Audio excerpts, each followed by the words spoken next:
전원책과 함께하는 출근길 시사 프로그램 출발 새아침. 예, 전주의 출발 새아침 3부 순서 시작합니다.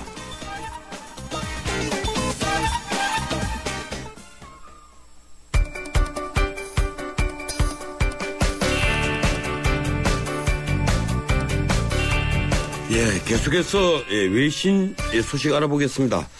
예, 밤사이 들어온 지구촌 소식인데 YTN 라디오 뉴스룸 연결합니다. 이윤지 아나운서.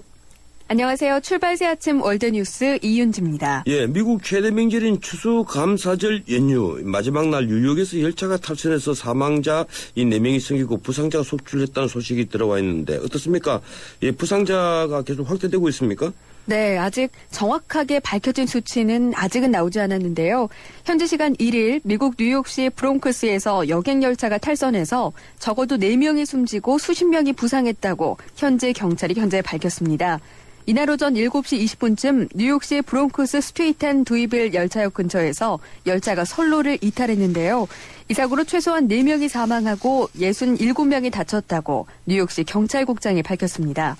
하지만 부상자 가운데 11명은 중상인 상태여서 사망자가 더 늘어날 가능성도 있습니다. 이탈한 객차 가운데 2량은 옆으로 뒤집혔고 한 량은 할렘강 바로 앞에서 멈췄는데요.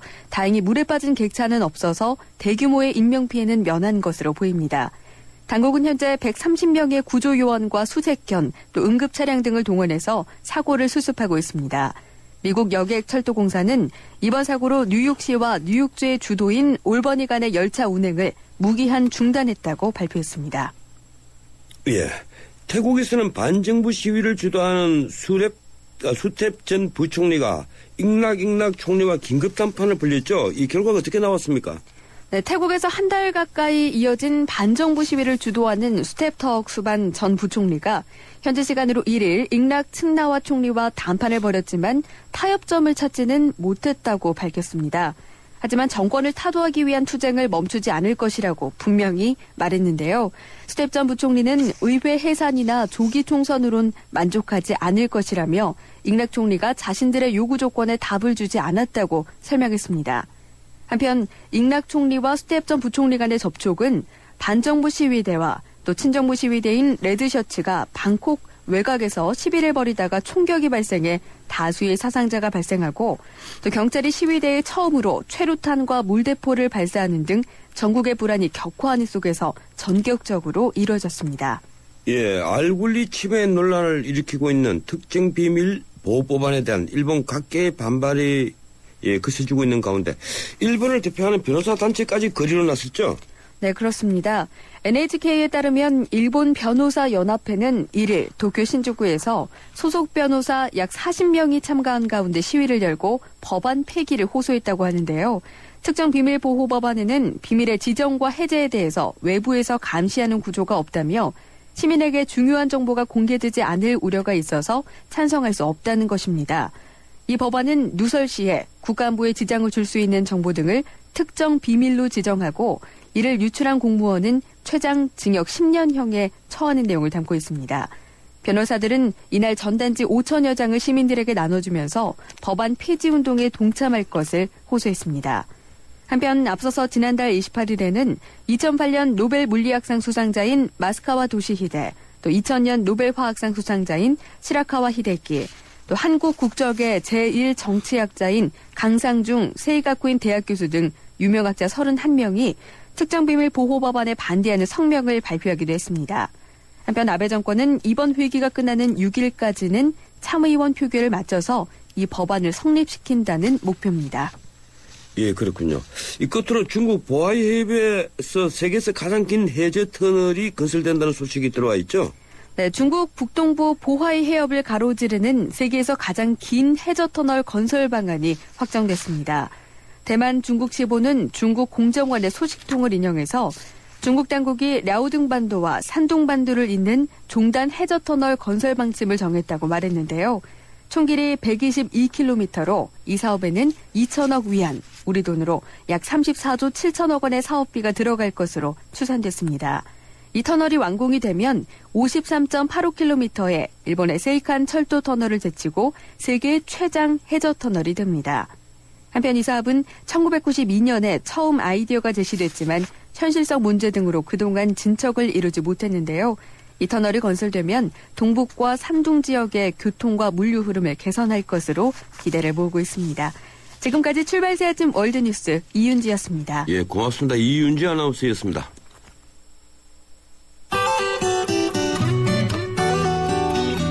출발새 아침 교통정보입니다. 내부순환로의 사고 여파 때문에 정체되는 곳이 있는데요. 성소 방면으로 월곡램프에서 마장램프 중간 지점에 사고가 있었습니다. 사고 처리는 끝났지만 이 구간 살짝 정체되고 있고요. 그 이전에 연희램프에서 정릉터널 구간 그리고 이후로 사근램프에서 성동분기점 구간 각각 정체입니다.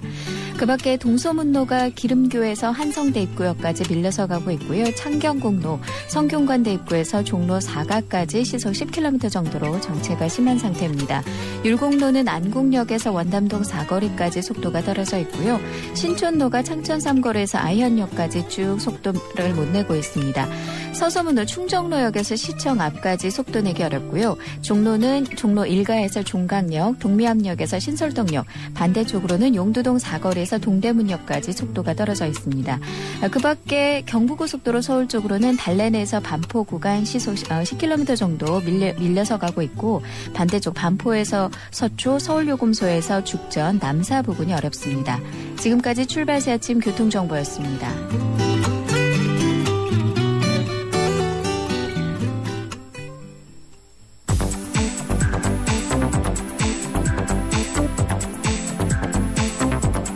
이 시간 주요 경제 소식, 경제 뉴스 브리핑. 예, 이번에는 경제 뉴스 알아보겠습니다. 한국경제신문 강현우 기자 전화 연결되어 있습니다. 안녕하세요, 강 기자님. 예, 안녕하십니까. 예, 지난 주말 미국 증시 이 롤러코스터 타다가 막판에 이제 조정 국면을 내려왔죠. 좀 전해주시겠습니까? 예, 지난 금요일 뉴욕 증시는 혼조세로 마감했습니다. 다우지수는 10.92포인트 0.07% 내린 16,086.41에서 거래를 마쳤습니다. S&P 500은 0.08% 낮은 1,805.81을, 나스닥은 0.37% 오른 4,059.89를 가끔 나타냈습니다. 지난 금요일은 소매업체들이 대규모 할인 행사를 하는 블랙 프라이데이였지만 다우와 S&P 500이 장막판에 하락세로 돌아서 오름세를 유지하지 못했습니다. 고용과 주택 등 지표가 경기 회복세를 보여주고 있고 소비자 심리가 호전되는 추세여서 소매업체들의 매출이 늘어날 것이라는 기대가 있었습니다. 그러나 월가의 대표적인 비관론자인 마크 파버 글룸 붐앤둠 리포트 편집인이 금융시장에 거품이 끼어있다고 경고하면서 투자 경기의 심리가 다시 살아난 것으로 분석됩니다. 예, 어쨌든 지금 다우지수는 사상 최고치에 지금 근접해 있는데 이번 주 전망 어떻습니까? 주목해야 할 지표 발표가 있습니까? 예, 이번 주 뉴욕 증시는 11월 고용 수치가 발표되는 오는 6일을 앞두고 변동성이 다소 커질 가능성이 있다고 전문가들은 내다봤습니다. 11월 비농업 분야 신규 일자리 수와 실업률이 나오는데요. 이게 오는 17일부터 열리는 미국 중앙은행의 연방공개시장위원회의 회의에 결정적인 영향을 미칠 수 있기 때문입니다.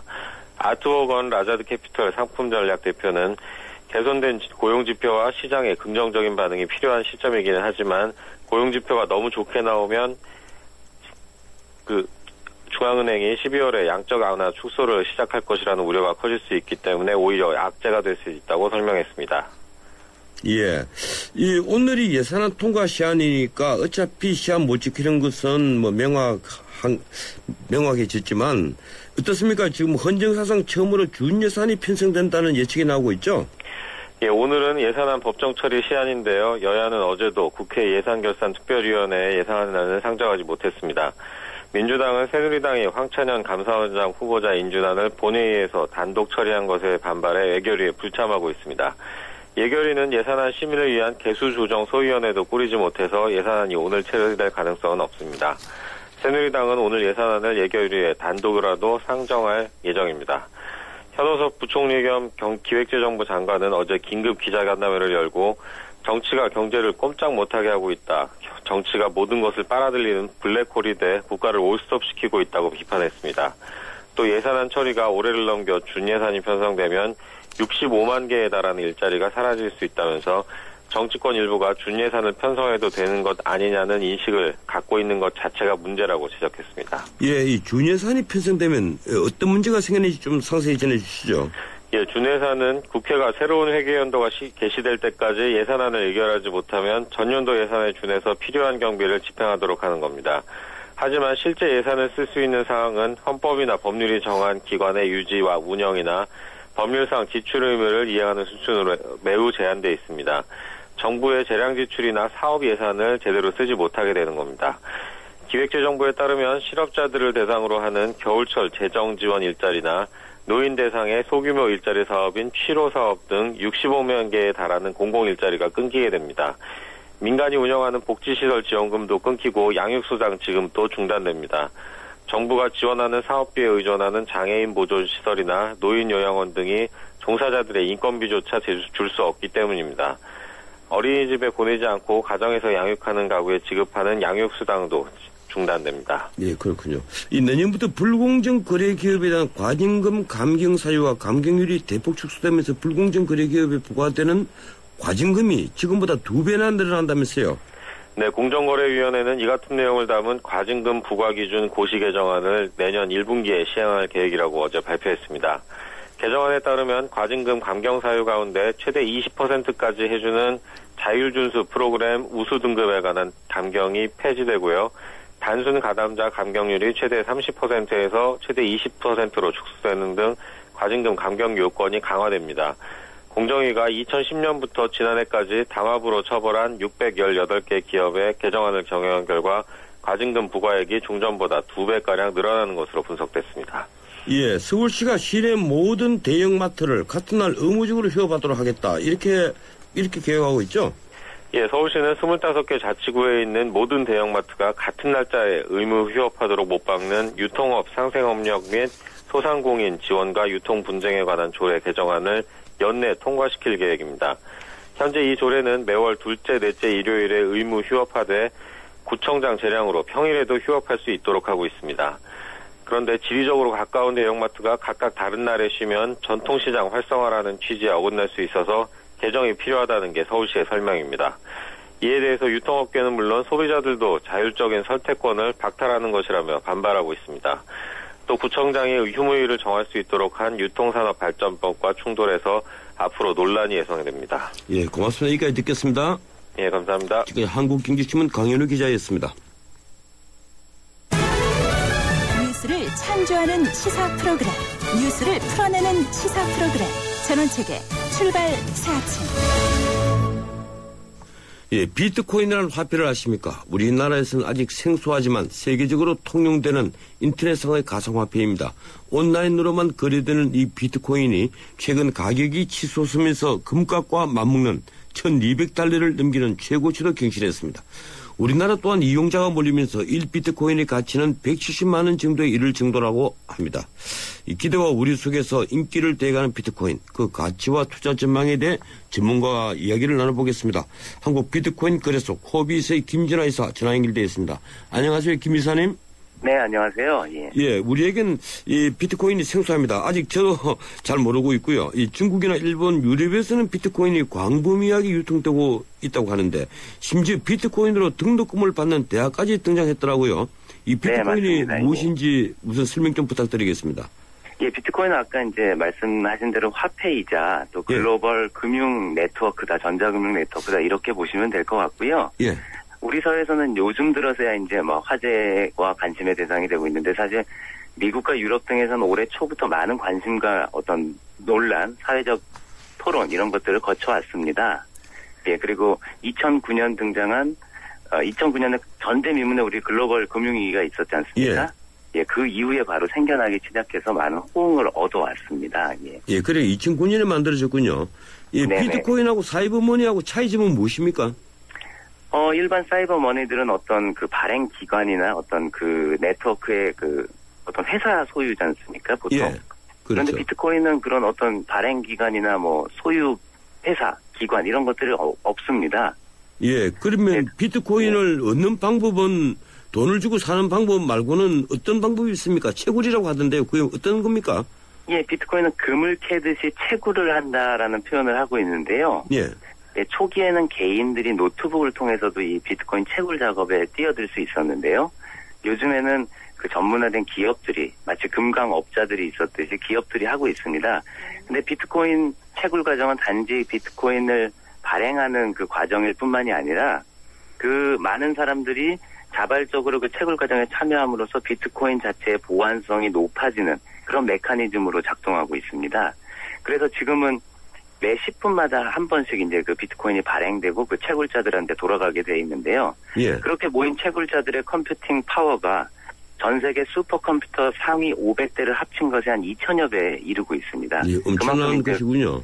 예, 보안성이 높아진 거죠. 예. 예, 그러면 어디에서 도대체 채굴해야 되는 겁니까? 인터넷상에서 하고 있습니다. 예. 진행하고 있고 관련 프로그램을 설치하시고 그 채굴에 참여할 수가 있습니다. 예.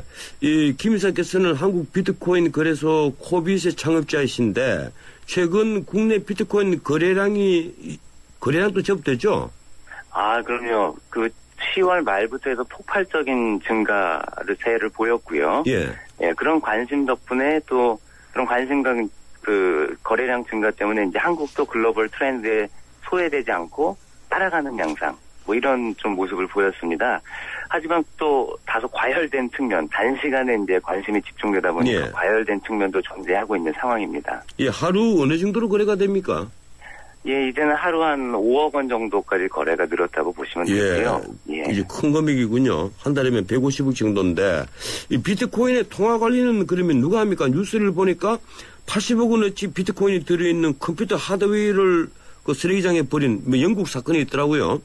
예, 비트코인 전체 관리는 알고리즘에 이루어지고 있고요. 예. 그래서 우리가 달러 같은, 금 같은 화폐는 이제 상품 기반 화폐라고 하고, 달러는 정치 기반 화폐라고 하는데요. 예.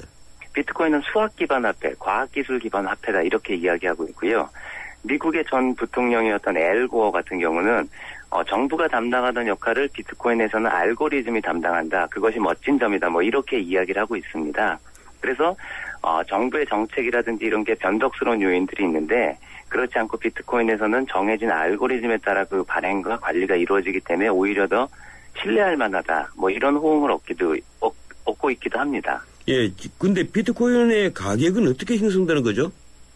철저하게 그 수요와 공급의 원리에 의해서 형성이 되고 있고요. 예. 비트코인이 더 많은 사람들의 신뢰를 얻고 전 세계적으로 더 많이 쓰이고 있다 보니까 비트코인의 이제 쓰임새도 더 늘어나지 않습니까? 그래서 더 이제 가지려는 분들도 많고 그러다 보니까 이제 수요자가 이제 더 늘어나게 된 거죠. 그러면서 이제 가격이 올라가게 되는. 비트코인은 발행량이 정해져 있거든요. 일반 화폐와 다르게. 2145년까지 2100만 개까지만 발행이 되고 발행이 중단되게 돼 있습니다.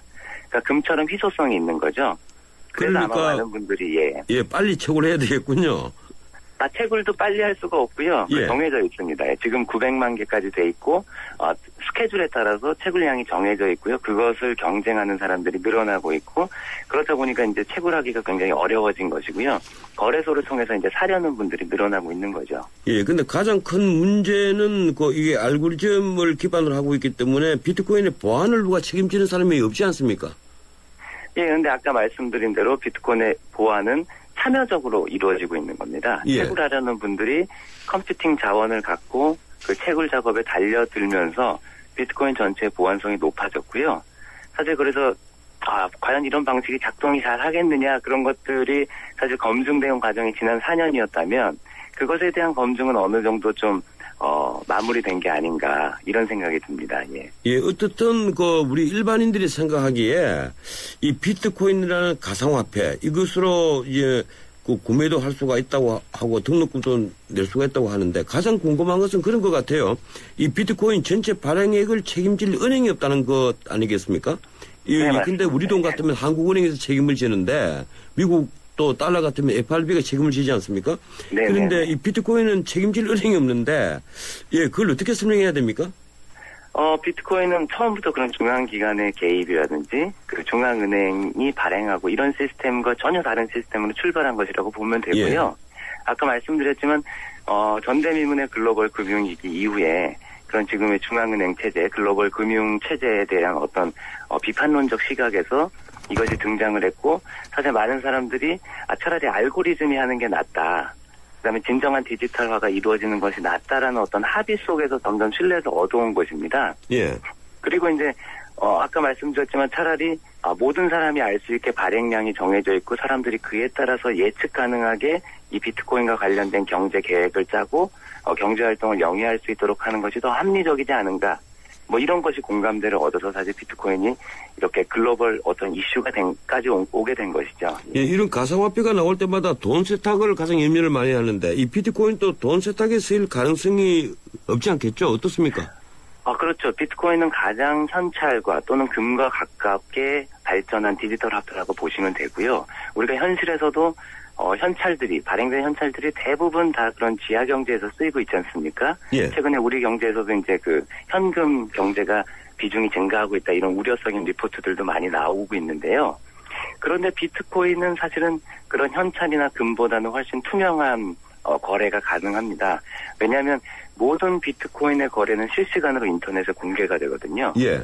그러니까 은행 계좌 같은 비트코인 주소가 있는데요. 그 주소의 주인이 누군지는 모를 뿐 각 주소들의 금융 거래에 대한 내용들은 실시간으로 공개가 되고 있기 때문에 거기서 지나치게 많은 금액이라든지 눈에 띄는 금융 거래들은 다 포착을 할 수가 있습니다.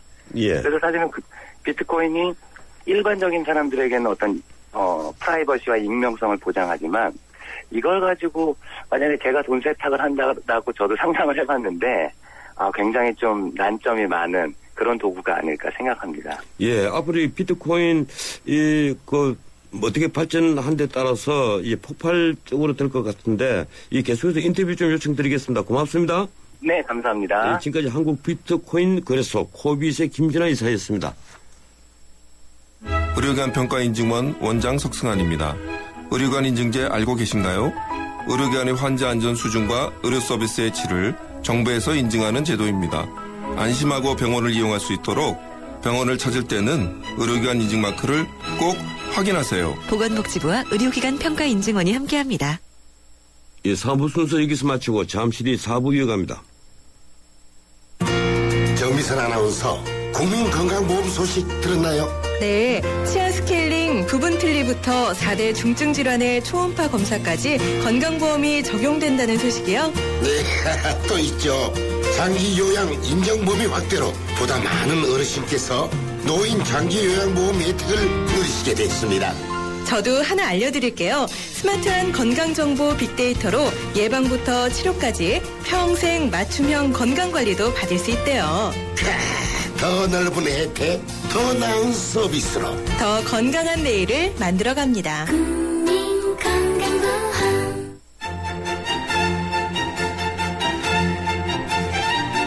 출근길 정통 시사 라디오 프로그램 YTN 라디오 전원책의 출발 새아침.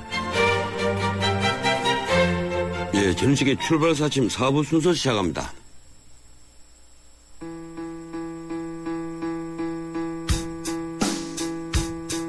삶을 위한 정치, 궁금한 정치의 속이야기.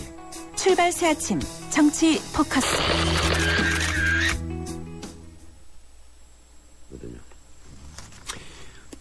매주 월요일 마련하는 정치 포커스 시간입니다. 한 주간의 정치 상황을 짚어보는 시간이죠. 이 시간 함께하는 두 분입니다. 위즈덤 센터 황태순 수석연구위원, 정치평론가 박상병 박사.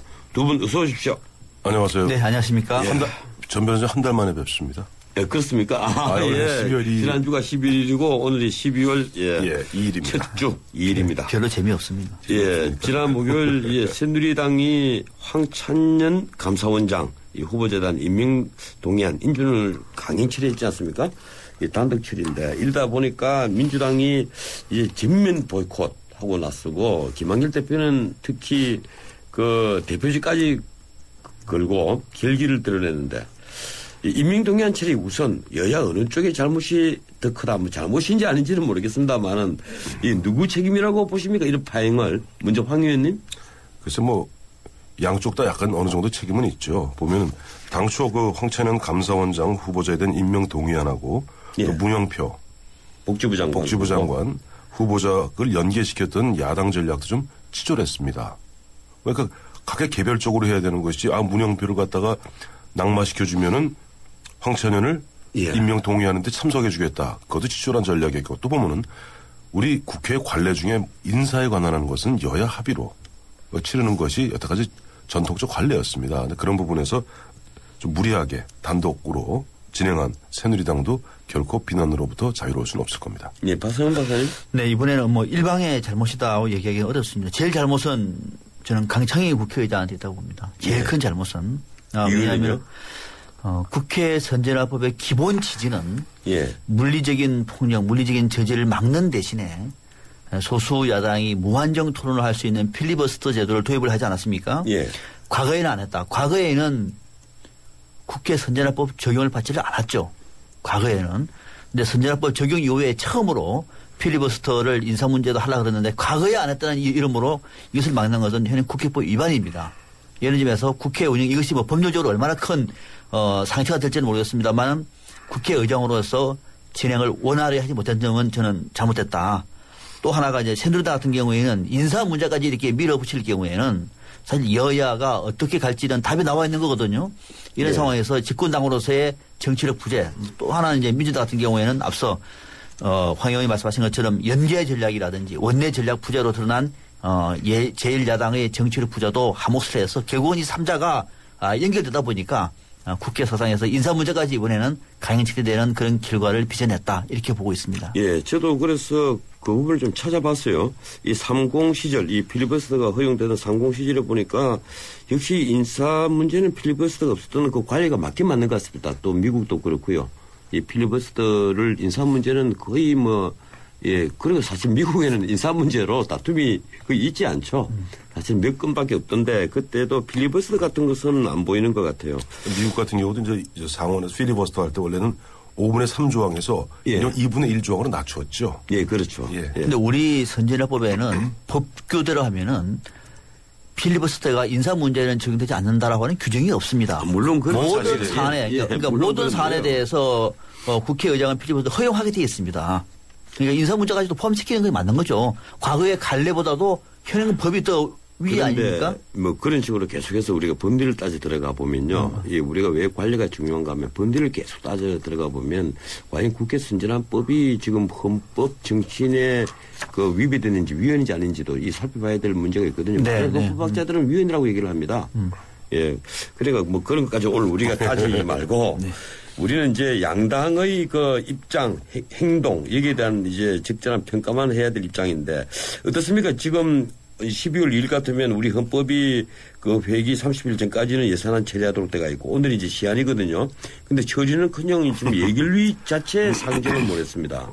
이 솔직히 말해서 이게 그 언론 또 예결위 상정하고 본회의 상정은 자꾸 헷갈려 하던데 지금 예결위 상정도 못했거든요. 그럼 뭐 개수 조정위를 만든다는 것은 아직 지금 상상도 못하고 있고. 상상도 못하죠. 예. 어떻습니까? 지금 이런 그 파행이 계속 가면 결국 준 예산으로 갈 수밖에 없다 이러는데 이 문제 결론부터 한번 제가 두 분에게 여쭤보겠습니다. 어느 쪽이 부담이 될까요? 준 예산으로 간다면. 황 의원님? 야당이 부담이 되죠. 예. 이유는요? 보면 내년은 지방선거가 있는 해입니다. 지방선거 있는 해인데 지금 보면 국민들 눈에 비춰지는 것은 어떻게 하든지 예산안을 갖다가 통과시키려는 여당과 어떻게 하든지 막고 이른바 파업하려는 야당으로만 비춰지고 있습니다. 그와 같은 물론 장기적으로는 여당한테 부담입니다만은 내년 지방선거 앞두고는 1차적으로 야당이 먼저 어떤 국민들로부터 호된 질책을 받을 가능성이 크다고 봅니다. 그렇죠. 네, 뭐 동의합니다. 속은 아무래도 박근혜 정부가 속이 타겠죠. 속은 타겠지만 국정을 책임지는 입장에서 그러나 국민의 역풍은 민주당이 훨씬 더 강하게 맞겠죠. 맞는 얘기입니다. 그렇죠. 네. 그래서 어제 그 민명두 전략홍보위원장 그분 말씀은 그런 것 같아요. 새누리당이 준예산 함정을 파고 있다. 물론 이제 뭐 그런 뜻보다는 사실은 이제 자신들도 예산안은 연계를 안 시키고 싶다는 속내를 드러낸 건데 결국 이 야당에게 부담이 된다면 지금 그 김한길 대표가 하고 있는 이 대표직까지 걸고 있는 극한 투쟁 이거 어떻게 갈 것이라고 보십니까, 황 의원님? 근데 지금 김한길 대표께서 보면은 8월 1일부터 계속 강경파한테 밀리는 것 같아요. 8월 1일 장외 집회도 장외 투쟁이죠. 8월 17일 보면은 노숙 투쟁도 그랬죠. 9월 16일 이른바 박근혜 대통령과 3자 회동 때도 마찬가지였습니다만 특히 11월 중에는 3번 보이콧을 했어요. 그리고 이제 심지어는 이번에 대표직을 거시겠다 이런 말씀하셨는데 지금 당내에서는 보면 김한길 대표에 대해서는 흔들고 어떻게 보면 좀 낙마시키려는 분위기도 있는 것 같습니다. 그러다 보니까 김한길 대표 입장에서는 좀 선제적으로 공세적으로 내가 대표적을 걸고 선명성을 좀 부각시키려는 그런 의도가 있는 것 같은데 너무 뭐랄까 김한길 대표 입장에서는 장외 투쟁 노수 투쟁 그런 강경 일변도로 그것도 본인의 평상시 합리적이고 대화론자인 본인의 이미지와 안 맞게 강경으로 몰다 보니까 국민들 눈에도 이 어른이 조금 너무 지나치게 앞서 나가 오버하시는 게 아닌가 하는 그런 느낌도 준 상태에서 지금 당장에 또 김한길 대표로서도 뒤로 빠지기도 마치 기호지세라고 그러죠. 호랑이 등에 탄 그런 입장이다 보니까 어찌할 수 없는 이러지도 저러지도 못하는 안타까운 지경이 바로 좀 김한길 대표의 현재 위치인 것 같습니다. 네, 박성윤 박사님 말씀하시기 전에 황희님에게 꼭 하나만 더 확인하죠. 강경파라면 친노파 세력이라고 봐야 됩니까? 이른바 친노, 그다음에 이제 초선, 이른바 지난해 19대 총선 때 한명숙 대표 체제입니다만은 그때 34분의 초선 의원들, 이른바 정체성 중심으로 발탁되신 분들이 있습니다. 그런 분들이 보면 흔히 이야기하는 친노적 흐름이 강하죠. 이런 분들이 그렇군요. 보면 김한길 대표를 강하게 밀어붙이는 것이 아닌가 보고 있습니다. 예, 박상훈 박사님은 이 부분을 어떻게 보십니까? 김한길 대표가 그동안에 직을 긁겠다고 말한 적은 없죠. 그만큼 비장한 심정일 겁니다. 이번이 처음이죠? 처음입니다. 비장합니다. 왜 비장할까? 원래 이분은 이런 스타일이 아니거든요. 박근혜 대통령의 편지 쓰는 스타일입니다. 당내에서도 온건파입니다. 왜 그럴까? 김한길 대표가 아니라 누구도 지금 민주당 입장에서는 다른 선택의 여지가 없는 거죠. 왜냐하면 민주당의 몫은 결국은 정치를 복원시키고자 하는 집권당의 어떤 그 배려가 없이는 또는 의지가 없이는 민주당의 어느 대표라도 다른 선택을 할 수가 없습니다. 반대로 그러면 김한길 대표가 모든 투쟁을 줬고 지금 당 원내로 들어가서 정부 여당과 대화를 하겠다라고 말하면 그 대화가 됩니까? 안 되는 상황 속에서 김한길 대표한테 무슨 오바를 했다든지 김한길 대표가 잘못 판단했다고 한 것은 이건 정말 옳지 않다. 제가 대표라도 다른 방법이 없는 겁니다. 다만 이제는 뭐냐면은 좀 더 일찍 직을 걸었어야 된다. 너무 늦었다. 예, 그렇게 보시는 겁니다. 지금까지 장외 투쟁할 때 뭘 하셨느냐고. 직을 걸어야 되고 이번에 직을 걸겠다고 얘기했다 하면은 반드시 직을 걸어라.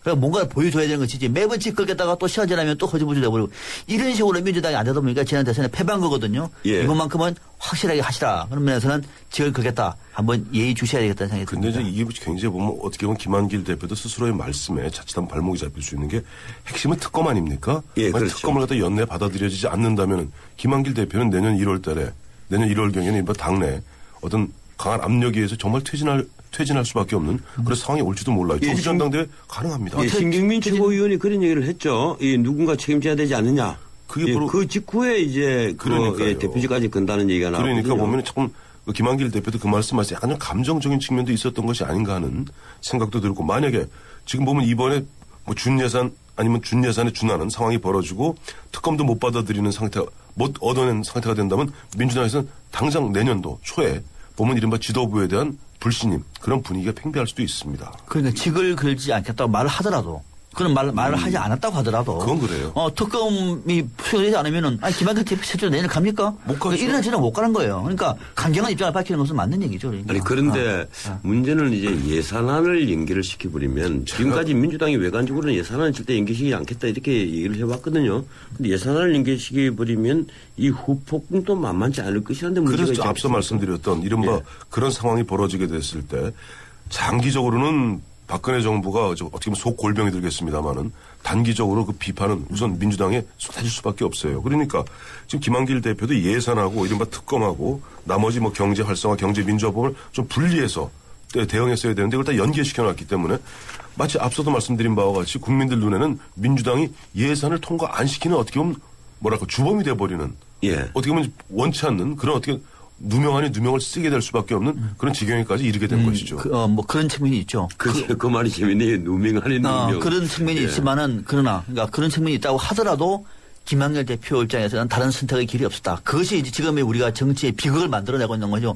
그런 여지를 안 주기 위해서 김한길 대표 같은 온건파 대화파가 전국의 중심에 있어서 여야가 협상을 통해서 풀어나갈 수 있는 기회를 정부 여당이 얼마든지 쥐고 있었는데 그것을 다 던져버린 거죠. 일방 처리해보고 강행 처리해버리고 김한길 대표는 옴짝 탈수도 못하는 상황에서 이제는 예산안까지 연기하지 마라. 그럼 연기 안 해버리면은 어떡합니까? 야당 입장에서는 아무것도 못하는 거죠. 그런 면에서 보면은 잘했다는 것이 아니라 김한길 대표 입장에서는 정말 어쩔 수 없는 막바지에 있는 것이다 라고 하는 심정을 대변하고 있는 거죠. 제가 이 진행자 입장에서 함부로 끼어들기 어려운데 그 점은 저는 박상용 박사님과 조금 생각이 달라요. 네네. 지금이야말로 야당이 대한정당으로서 풍모를 국민들에게 과시할 수 있는 기회가 아니냐. 저는 이런 생각을 자주 합니다. 오히려 계속해서 사사건건에 물고 들어가는 모습을 보임으로써 야당이 대한정당으로 보이지가 않거든요. 그냥 비판 정당으로만 보이지. 네. 그 점을 좀 생각을 했습니다. 혹시나 저는 또 반론이 방금 그 말에 동의해서 김한길 대표가 좋습니다. 우리 전원책 변호사님 말대로 하자라고 하는 순간에 민주당은 새누리당 이중대가 돼버립니다. 아, 그렇게 되는 겁니까? 저는 그럼에도 불구하고 뭐 비유를 갖다 우리 일반 가정사로 비유하면 부부가 싸울 때라도 자식들은 밥을 먹여가면서 싸워요. 예, 그래서 말이에요. 예. 그렇죠. 부부가 싸운다, 부부가 싸움박질한다 그래갖고 밥도 안 하고 그래서 저 애들이 엉엉 울면 안 되죠. 저 국민들은 그런 심정입니다. 지금 예산안 처리를 하고 법안에 있어서 다툴 걸 다 다투고 나서 예산은 예산대로 하고 특검 문제는 정치적 쟁점을 그렇죠. 충분히 다툴 수 있지 않느냐 이런 생각이 드는데 어떻든 지금 민주당이 동의하지 않으면 예산안 처리 단독 처리는 불가능하죠.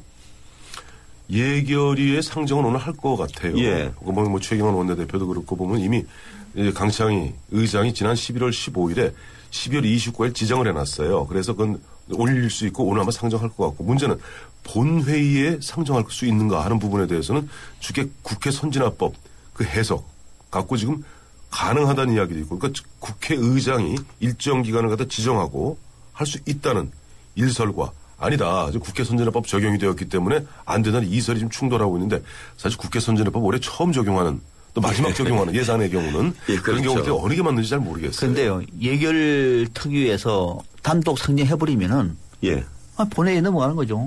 아니죠. 지금 개수조정위 또 절차가 있지 않습니까? 개수조정위도 타수당이 만들면은 통과되는 거죠. 그러니까 예결이 내는 문제가 없어요. 상정하는 순간. 못할 게 없습니다. 그래서 본회의 상정 문제가. 개수위 이제 절차만 거치면 끝나는 되는 거죠. 그렇죠. 그다음에 이제 본회의 상정을. 그러니까 본회의 상정도 예결 그러니까 아니요 예결위에서 본회의 상정이라고 얘기하는 거는 상정이라고 하는 거는 지금 집권 상정은 어렵지 않습니까? 불가능하죠. 그러니까 예결위에서 통과가 됐다. 통과가 됐을 경우에는 그 부의가 되는 거죠. 그러니까 그 부의가 되는 건데 그 부의를 인정을 한다는 거죠. 그 부의를 직권 상정으로 인정을 한다는 거예요. 직권 상정이라는 것은 아니고 이제 부의된 것이니까 자동으로 상정된 것으로 그렇게 보고 있는 거죠. 네. 보았다는 거죠. 지난번에 임명동의안처럼. 그 법 해석은 맞는 것 같아요. 제가 볼 때는. 예, 그래서 그리고 필리버스터를 하면 다행인데 필리버스터도 만약에 거부해버리면은 민주당도 방법이 없는 거예요. 그래서 지금 보니까 뭐 지금 현재 국회가 10일까지 아닙니까? 예. 그래서 바로 이제 임시국회를 또 열어야 되거든요. 정기국회 100일 안으로 치르게 돼 있으니까 열면서 아마 보면은 의장이 아마 12월 한 16일에 17일까지 아마 시한을 지정할 것 같아요. 예결위에다 그때까지 맞춰라. 그러면 그 이후에는 아까 박 박사님 말씀대로 보면은 예결이 상정이 되었기 때문에 또 논의가 되었기 때문에 바로 본회의의 의결도 가능은 하다는 것이 지금 다수설인데 국회 선진화법 해석이 복잡해요. 예, 오늘 아침에 유일호 대변인하고 인터뷰를 해봤는데 아마 그 황우여 대표가 김한길 대표를 만날 것 같아요. 그래서 아마 지난번에 논의됐던 어떤 역제안이 아마 있지 싶어요. 아, 사저협의체에 대한 역제의. 예, 뭐 틈키 협의체를 만든다. 뭐 이런 논의가 나왔다고 언론에 나왔는데 그런 식으로 일괄타결하는 협의체가 제안이 되고 그렇게 되면 또 어떤 일이 또 있을지 모르죠. 황우여 대표가 만나서 모처럼 얘기가 왔는데 또 재경원 원내대표가 또 반대하고 또 이런 게 또 반복되는 거 아닌지 모르겠습니다. 아무튼 황우여 대표도 김한길 대표도 두 분이 보면 당내에서 강력한 리더십이었기 때문에 두 분 말씀하셔도 또 안에서 어떻게 될지 몰라요. 예, 시간이 없으니까 하나만 더 빨리 짚고 넘어가야 되겠습니다. 지금 문재인 의원이 대권 재도전을 시사를 했습니다. 이 정치권 안팎에서 여러 가지 얘기들이 나오는데 그리고 또 문재인 의원이 그 과정에서 이 박 대통령을 심각하게 비난을 했어요. 이 두 분 어떻게 보는지 좀 짧게 말씀해 주시겠습니까, 황 의원님? 문재인 의원은 4년을 내다보면서 장기적으로 4년을 내다봅니다만은 당장은 내년 6.4 지방선거 앞두고 이른바 당내 좌파 세력 규합을 위해서 본인이 아마 깃발을 든 것이 아닌가. 왜 내년 지방선거에서 좌파 이른바 친노 구주리들이 대거 지방 권력을 장악할 때야만이 총선 그리고 대선까지도 가능하기 때문에 좀 무리해서 깃발을 드는 게 아닌가 그렇게 보고 있습니다. 너무 일찍 나온 거 아니에요? 아니 6.4 지방선거까지 6개월밖에 안 남았어요. 아 그렇군요. 박생훈 박사님? 저는 내용이나 타이밍이 모든 면에서 적절치 않다고 봅니다. 예. 지금 그러면요. 친노 세력 재규합인데 핵심 메시지가 지금 그럴 때입니까? 그리고 대선 출마를 얘기했습니다. 4년을 남겨놓고 지금 대선 출마를 합니까? 지난 대선 후보가? 이런 경우는 없었습니다. 대선 정국으로 조기에 가셔시키려고 하는 의도 내용적으로 옳지 않다. 또 하나가 타이밍으로 앞서 말씀드린 것처럼 김한길 대표가 직을 걸고 싸운다고 그러는데 그 각을 세우고 있는 친노의 핵심 인물이 대선 주자 대선 얘기를 해버렸습니다.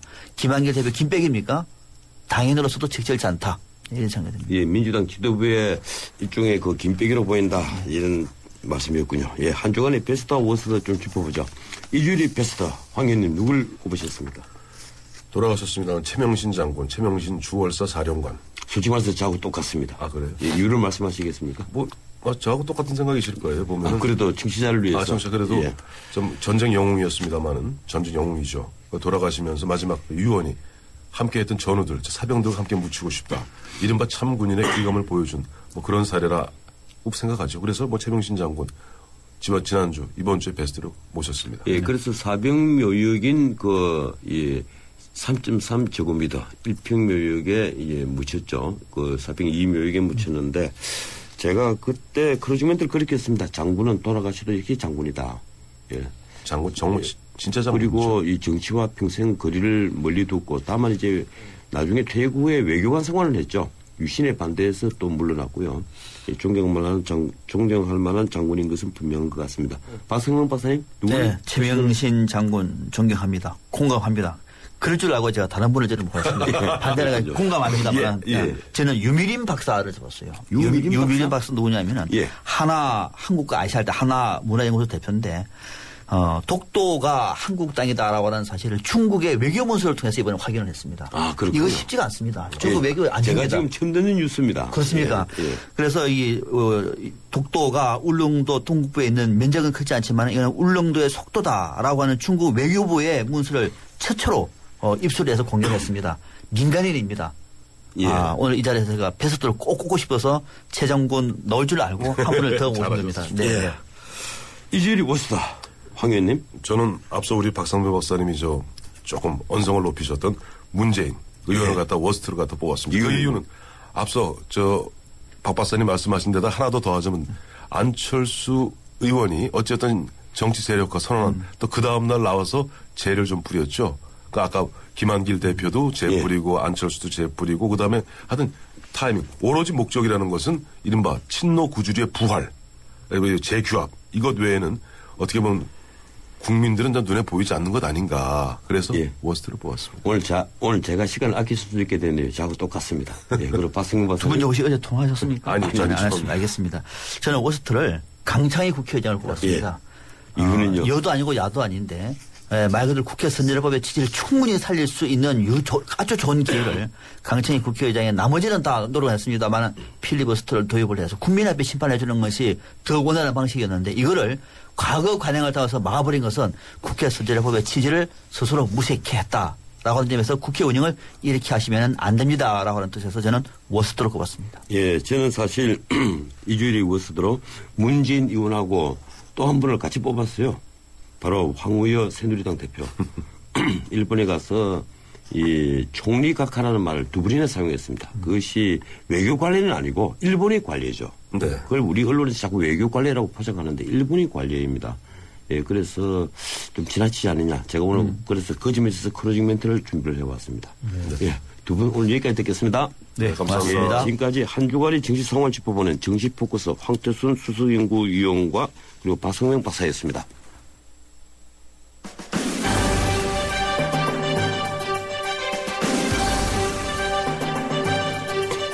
민주당 김한길 대표는 대표직을 걸고 예산안 심사를 보이콧 중입니다. 상대방 황우여 대표는 김 빠지게도 29일 일본으로 날아갔습니다. 한일 의원연맹 회장 자격인데요. 성과도 있었습니다. 양국 합동총회 공동성명에서 일본 측이 무라야마 다마를 개성한다는 것을 확인한 겁니다. 1995년 무라야마 총리가 일본이 침략전쟁과 식민지 정책으로 아시아 국가에 큰 고통과 피해를 준 것을 인정하고 사과하는 담화 내용을 인정한 겁니다. 아베가 앞으로 바꾸겠다고 한 바로 그 담화죠. 동행한 민주당 강창일 의원은 양국 정상회담을 위한 정치 작업으로 평가했습니다. 그런데 황우여 대표가 구설수에 오른 이유는 또 있습니다.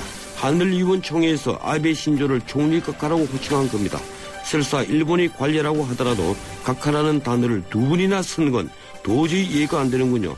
관례라면 일본 왕 앞에서 허리 굽혀 천황폐하라고 부를 건가요? 하긴 우리 역대 대통령 중에도 그런 분이 있었습니다. 오늘은 여기까지입니다. 지금까지 진행의 전은책 변호사였습니다. 내일 뵙죠. 고맙습니다.